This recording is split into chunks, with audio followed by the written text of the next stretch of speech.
partai ini, partai A, lalu nomor urut sekian gitu kan. Nah itu kan ada catatan nanti di dinding semua dicatat. Nah dia itu harus betul-betul memahami itu, dan dia melihat juga ini petugas ini, ya, melihat petugas yang melakukan itu. Pertama, kukunya panjang nggak gitu, ya. Karena kalau kukunya panjang ini kan bisa saja pada waktu dia lihat udah bisa saja ya. Ternyata bukan partainya dia yang dia ini, terus langsung dilakukan coblosan gitu kan. Maka otomatis kertas itu rusak, ya.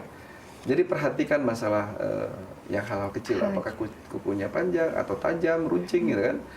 Kalau dia melihat ada gejala seperti itu, dia bisa interupsi. Dia katakan kalau bisa diganti dengan yang membaca yang lain. Ataupun dia juga harus perhatikan tangan daripada si pembaca itu, jangan memegang apa-apa, ya. Sehingga dengan demikian dia bisa betul-betul yakin bahwa yang membacakan kertas suara itu orang yang betul-betul objektif, ya, yang tidak berpihak kepada salah satu partai lah, kira-kira seperti itu. Nah dengan adanya pemahaman seperti itu, maka diharapkan poin yang kita inginkan supaya saksi ini betul-betul optimal itu bisa terjaga, ya. Sesudah dia melakukan perhitungan, ya, kan itu berapa jam itu semua sampai mereka rekapitulasi. Nah saksi ini harus mengisi berita acara, ya, saksi ini mengawasi berita acara yang diisi oleh petugas setempat, dan mereka menandatangani dan dia akan mendapatkan kopi, ya. Nah tentunya di sini ada proses, ya. Kalau seandainya di PDS ya kita bikin proses, ya. Kita bikin proses dalam pengertian dia harus tahu tugasnya. Jadi ada dua hal yang dilakukan. Dia catat itu di dalam buku kerjanya dia. Lalu dia isi itu di dalam, kalau kita punya database dalam bentuk SMS, di SMS dikirimkan ke pusat data kita. Dan yang berikut adalah dia memegang kan dia pegang nih bukti berita acaranya. Dia serahkan kepada petugas di tingkat yang lebih tinggi dari dia, yaitu di tingkat desa. Petugas saksi di tingkat desa. Memang di tingkat desa ini tidak ada penghitungan suara, ya. Tetapi mereka hanya mengkolek, ya. Mengkolek, dan mereka mengkolek itu dan menyerahkan kepada petugas di tingkat kecamatan, ya. Demikian juga berita acara yang dihasilkan daripada TPS itu langsung diserahkan ke PPS, dan PPS hanya membacakan, lalu diserahkan kepada PPK, ya. PPK setingkat kecamatan ini nanti itu akan direkapitulasi di sana, ya, sekitar 1-2 hari sesudah itu, ya. Tetapi kita Partai Damai Sejahtera itu langsung melakukan rekapitulasi malam itu juga, ya. Jadi diadakan satu pleno, ya, pleno dari partai dalam hal ini tingkat kecamatan, untuk melakukan rekapitulasi dari semua surat-surat yang berita acara yang masuk di setiap TPS, di setiap desa, dan direkap itu semua. Lalu dihitung masing-masing. Dan dibuat perhitungan, ya, berapa total suara yang hilang, suara yang tidak terpakai, dibandingkan dengan surat kertas yang ada, gitu kan. Nah ingat, setiap TPS itu surat suara itu dia paling lebih sekitar 120%. Sehingga pasti akan ada suara sisanya, ya. Ada yang tidak datang mencentang, ada yang ya, sehingga dengan demikian ada surat yang tidak terpakai. Nah itu semua harus ada datanya. Jadi dia merekap semua itu sesudah hasil pleno itu, mereka bikin catatan ini sebagai laporan. Dan di situ ada hasil pleno partai dalam hal ini di kecamatan. Di situ pun dia mengirimkan hasil itu kepada pusat data di tingkat, apakah itu tingkat provinsi, ya, atau tingkat pusat. Dia kirimkan dan dia kumpulkan itu dalam satu dalam satu map lah. Dan dia akan mempersiapkan diri untuk masuk dalam saksi berikutnya di tingkat PPK, ya. Dia masuk ke situ nanti diundang, dan dia harus monitor itu. Dia juga harus terdaftar di situ kan, sebagaimana dia punya mandat, dia sudah daftar di PPK juga kan. Dan nanti dia akan mengikuti proses perhitungan rekapitulasi dari seluruh desa seperti yang dia lakukan sebelumnya. Cuman ini real, ya. Jadi real bahwa dia betul-betul menghitung secara keseluruhan. Nah, karena dia mempunyai data detail, apabila ada kecurangan, ada kesalahan, dia bisa melakukan interupsi. Oh tidak, data saya seperti ini.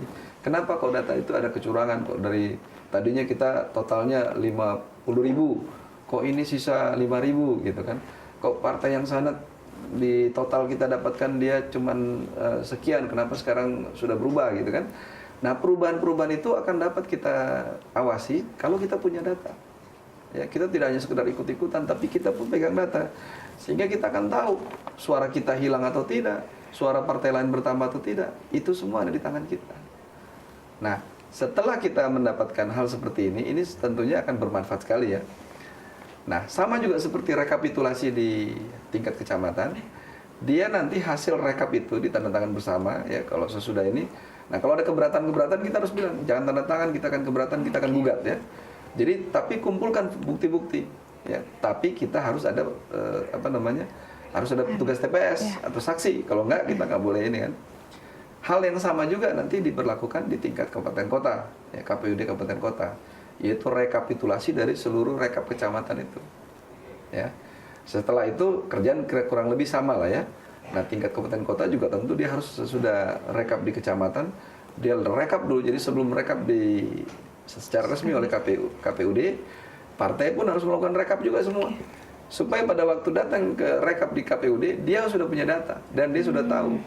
Artinya dia sudah punya hitung-hitungan ya. Jangan terjadi kecurangan di situ. Demikian juga pada waktu di provinsi. Sehingga nanti akan ada berita acara hasil provinsi berapa, dia yakin ini, kalaupun ada yang dia merasakan tidak benar, dia membuat satu catatan khusus nanti untuk melakukan gugatan. Dan partai harus segera begitu ini, bila perlu sebelum proses di pusat, dia sudah punya data-data untuk melakukan gugatan. Begitu diumumkan, dia sudah bisa melakukan gugatan. Pak Denny, bagaimana strategi yang sudah disiapkan untuk mendapatkan saksi agar bekerja secara optimal, Pak? Ya, memang kita sadari bahwa untuk satu dapil ya, daerah pemilihan DPR RI itu kan sangat luas ya, bisa kurang lebih ada 5.000 sampai 7.000 TPS itu untuk satu dapil DPR RI ya. Lalu di atas daripada TPS itu kan ada desa. Nah, desa itu bisa 1.000 sampai 2.000 desa.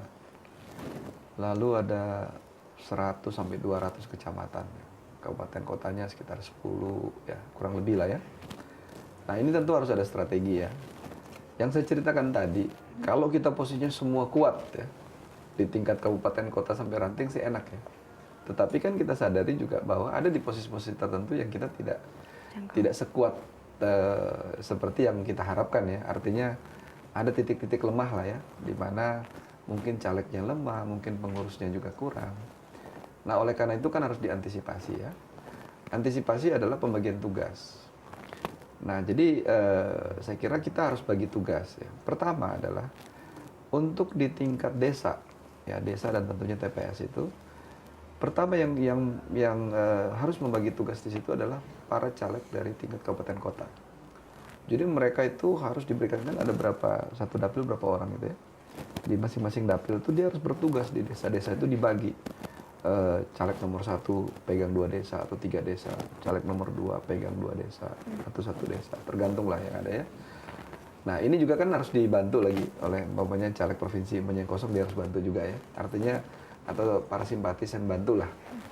Dalam pengertian kalau dia kuat sih dia nggak perlu bantuan gitu ya. Dengan jaringannya dia cukup. Tapi tentunya di sini kalau dia lemah, nah di sini kita butuh semacam simpatisan tadi ya.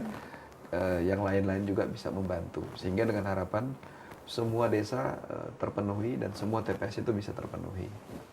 Jadi tugas daripada caleg kabupaten kota fokus untuk supaya mereka bertanggung jawab terhadap suara-suara di tingkat desa-desa ini, mengkoordinir di TPS-TPS itu.